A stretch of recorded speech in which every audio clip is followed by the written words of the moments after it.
এই মোৰ ঘৰটো আহিছিলে এই তিলক লাহনৰ ঘৰটো দি দিলে পঞ্চায়তৰ মানুহে তেহেঁতক দি দিলে। তাৰপিছত মই গৈছিলোঁ পঞ্চায়তলৈ। পঞ্চায়তৰ মানুহে তুমি নোপোৱা বোলে, যোৱাগৈ বোলে, মই টুটুল লাহনটো কৰি পেলাই টুটুল লাহনক সজুৱাই পেলাই দিম সেই খাবলৈ ক'লে। তেহেঁতৰ ঘৰত দি দিলে। তাৰপিছত মোক ঘৰটো যেতিয়া তেহেঁতৰ ঘৰত বনি গ'ল তেতিয়া মোক ঘৰটো পইচা সোমালে নি সুধিছে। ঘৰটো বনালে নি? মই ঘৰ নাই বনোৱা। এতিয়া পইচাটো কেনেকৈ সোমালে তেতিয়াহ'লে জব কাৰ্ডত? মোক সেইটো প্ৰশ্ন কৈছে। সেই মানুহে কৈছে যে পইচা 20,000 কাগজ-পত্ৰ কৰিম, তই 20,000 টকাটো মোক দি দিব লাগিব আৰু ঘৰ এই লিখা পঢ়া কৰিলে। সেই মানুহগৰাকীয়ে ক'লে মোক পিছৰ ঘৰটো আহিলে মই দিম। এতিয়া সেই মানুহগৰাকীয়ে ঘৰটো একোকে নকৰে। এতিয়া মোক যেনে তেনে আপোনালোকে ঘৰটো দিয়ক আৰু। দেখা গৈছে যে পুৰণি লালিমচাবৰী পঞ্চায়ত বৰ্তমান শিৱসাগৰ সমষ্টি ভূঞাহাট পঞ্চায়তৰ নাভূত নাচুত এটা কাণ্ড।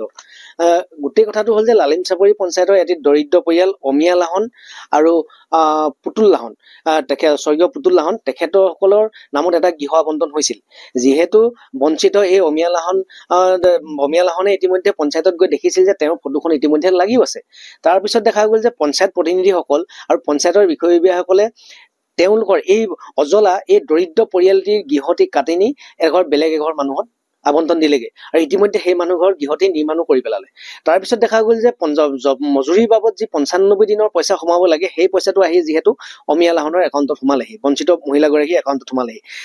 যেতিয়া তেখেতে পঞ্চায়তলৈ গ'ল তেতিয়াহে উৰহী গছৰ উৰটো ওলাইছিল যে তেওঁৰ নামত অহা গৃহটি নি পেলাই আচলতে বেলেগ এঘৰ পৰিয়ালত দিলেগৈ।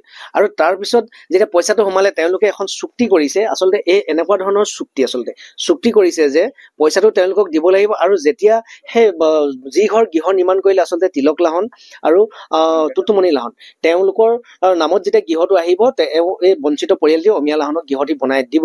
কিন্তু গোটেই কাৰবাৰটো কৰিলে পঞ্চায়ত প্ৰতিনিধিসকল, পঞ্চায়তৰ বিষয়ববীয়াসকল। তেওঁলোকে ৰাজনৈতিকৰণে কৰিলে নে দুৰ্নীতিকৰণে কৰিলে আচলতে এইটো এটা বিচাৰ্য বিষয়। আৰু গোটেই কথাটো হ'ল যে বৰ্তমান সময়ত কিন্তু এই যিটো তিলক লাহন আৰু টুটুমণি লাহনৰ নামত গৃহটি ইতিমধ্যে আহিছে।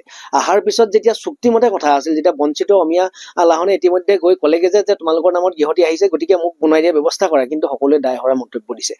সেই মহিলাগৰাকীও পলাই পত্তন দিয়াৰ ব্যৱস্থা কৰিছে, দায়হৰা মন্তব্য দিছে। আৰু পঞ্চায়তৰ যিসকল প্ৰতিনিধি আছে, পঞ্চায়তৰ যিসকল বিষয়ববীয়া আছে, তেওঁলোকেও দায়হৰা মন্তব্য দিছে। কাৰণ গোটেই কথাটো হ'ল যে তেওঁলোকেই গোটেই ভুলটো কৰি থৈ গ'ল।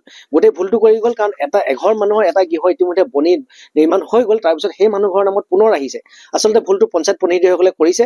গতিকে আমি দাবী জনাইছো, যিহেতু এগৰাকী পিতৃহাৰা এগৰাকী ছাত্ৰীক লৈ পেলাই এটা দুৰ্বিষহ জীৱন কটাই আছে, এই মাতৃগৰাকীক লৈ এই পৰিয়ালটিক লৈ ৰাজনীতিকৰণ হ'ব নালাগে। তেওঁৰ নামত গৃহ আবণ্টন হ'ব লাগে, গৃহ নিৰ্মাণ হ'ব লাগে, যেনেকৈ নহওক এখেতৰ গৃহ বনিব লাগে। আৰু সেই সময়ত পঞ্চায়তৰ প্ৰতিনিধি, পঞ্চায়তৰ বিষয়ববীয়া, তাৰ অভিযন্তা, ছেক্ৰেটাৰী যিসকল আছিল, তেওঁলোকক উচিত তদন্ত কৰি দোষী সাব্যস্ত কৰিব লাগে আৰু এই ভুক্তভোগী পৰিয়ালটিক উদ্ধাৰ কৰিব লাগে।